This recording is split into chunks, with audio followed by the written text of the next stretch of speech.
अस्सलाम वालेकुम। आजकल पूरी दुनिया की इंडस्ट्री पर सिर्फ चाइना की प्रोडक्ट्स का राज। आप दुनिया में चाहे कहीं भी चले जाएं, चाइना की प्रोडक्ट्स आपको देखने में ज़रूर मिलेगी। लेकिन ये आज के दौर की ही बात नहीं है, बल्कि सैकड़ों साल पहले, कई सदियों पहले से ये रिवाज चलता आ रहा है। चाइना चीज़ें ईजाद करने में दुनिया में पहले ही बहुत आगे था। आज हम चाइना की 4 ऐसी ईजादात का जिक्र करेंगे जिन्होंने चाइना की किस्मत बदल के रख दी। चीन की ईजादात और दरियाफ्तों की एक भरपूर तारीख है जिसने दुनिया को बहुत मुतासर किया है। 4 अजीम ईजादात जिनको बड़े पैमाने पर चीनी मुआशरे और सबसे अहम असरात के तौर पर तस्लीम किया जाता है, वो है कागज़, बारूद, प्रिंटिंग और कंपास। चीन की इन अजीम ईजादात को पूरी दुनिया ने सराहा है।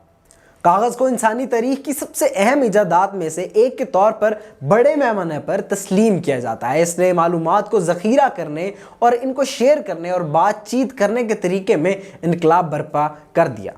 चीन में कागज़ की ईजाद का सेहरा एक शाही अहलकार काई लन से मंसूब है जो 105 ईस्वी में हान ख़ानदान के दौर में रहता था। इससे पहले जानवरों की हड्डियों और कांसी की चीज़ों पर हरूफ तहरीर किए जाते थे। कागज़ बनाने का काई लन का अमल तेज़ी से पूरे चीन में फैल गया और इसने हल्की फुल्की किताबों की तख्लीक और रिकॉर्ड रखने का एक बेहतर तरीका इख्तियार किया। ये ईजाद 11वीं सदी तक यूरोप में मौजूद नहीं थी।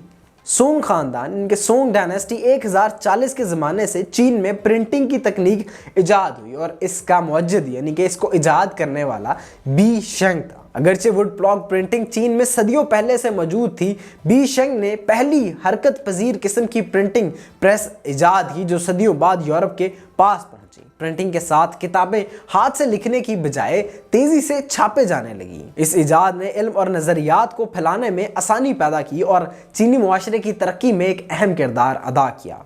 कंपास की ईजाद को कदीम चीनियों से मंसूब किया जाता है। चीन में मकनातीसी कंपास के इस्तेमाल का इब्तदाई सबूत हान ख़ानदान 206 कबल मसीह से 220 ईस्वी तक मिलता है। यह ख्याल किया जाता है कि मकनातीसी कंपास को चीनी मलाहों ने नेविगेशन टूल के तौर पर इस्तेमाल किया था, जिन्होंने पाया कि तैरते हुए मकनातीसी सुई शुमाली सितारे यानी कि नॉर्थ स्टार की तरफ इशारा करती है। मकनातीसी कंपास बाद में करूने वस्ता यानी कि मिडिल एजेस के दौरान यूरोप में मुतारफ़ कराया गया था, जहां इसने समंदर में नेविगेशन में इनकलाब बर्पा कर दिया और तलाश और तजारत को बहुत सहूलत फराहम की। यूरोप में कंपास के इस्तेमाल के पहली तहरीर का रिकॉर्ड 12वीं सदी के हैं और 14वीं सदी तक कंपास नेविगेटर के लिए एक मयारी, एक स्टैंडर्ड टूल बन चुका था। बारूद को कीमियादानों ने 9वीं सदी के आखिर में लाफानी अमृत यानी कि एलिक्सर ऑफ इमॉर्टैलिटी, ऐसा अमृत जिसको पीकर आप हमेशा के लिए जिंदा रह सकते हैं, उसकी तलाश में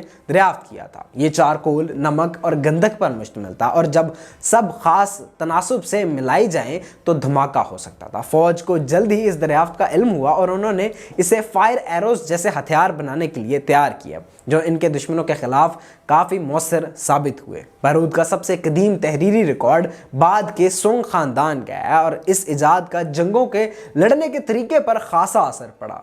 गन पाउडर ने चीनी तारीख का रुख बदल दिया और फौजी हिकमत अमली को मुतासर किया, जिससे नए हथियारों और हिकमत अमलियों की तरक्की हुई। चीन में इन 4 अजीम ईजादात के विरासत मुल्क की ईजादात की भरपूर तारीख और दुनिया पर इसके जारी असरात को बयान करती है। कागज़, बारूद, प्रिंटिंग और कंपास से चीन के पास साइंसी तरक्की का एक तवील और मुतासर कुन रिकॉर्ड है जो आज भी दुनिया की तश्कील और तब्दीली का काम जारी रखे हुए है। अपने काम और अज़म के ज़रिए इन्होंने एक बेहतर दुनिया बनाने में मदद की और आने वाली नस्लों को इल्म और दरियाफ्त की सरहदों को आगे बढ़ाने की तरगीब दी। इन 4 अजीम ईजादात को हमेशा दुनिया के लिए मुल्क की नुमाया खिदमात की अलामत के तौर पर और इंसानी जहानत और तख्लीकी सलाहियतों के सबूत के तौर पर याद रखा जाएगा। इस तरह की मज़ीद इंटरेस्टिंग और इन्फॉर्मेटिव वीडियोज़ के लिए हमारे चैनल को सब्सक्राइब करें, वीडियोज़ को लाइक करें। शुक्रिया।